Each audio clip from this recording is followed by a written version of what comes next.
Alex, just tell us what the latest is.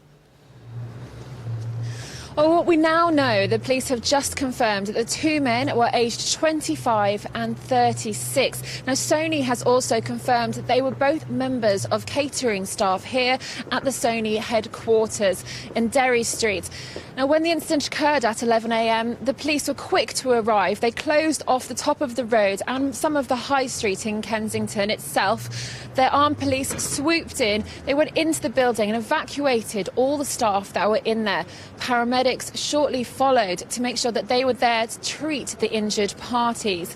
And Marzel Brogy was an eyewitness to all the events that occurred, and she told us what she saw. So there were a lot of toing and froing from the main police car that was parked on top of Derry Street, and there were ambulance people as well that were heading down with their bags, and eventually a man had been carried out in a stretcher.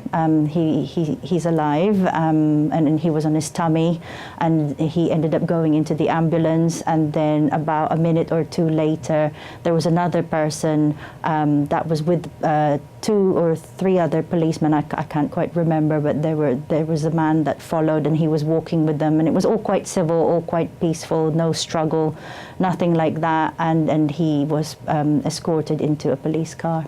Because we didn't know what was entirely happening, and the evacuation was obviously happening as a precaution, everybody was just thinking of the worst, and we were all thinking maybe we will be evacuated as well.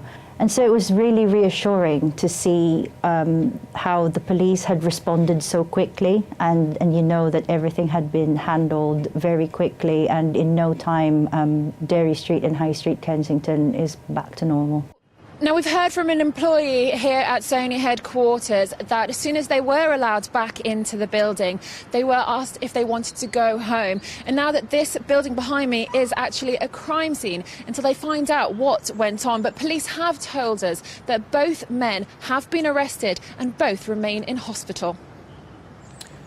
OK, Alex Isaac there for us, the latest on what happened in Derry Street this morning.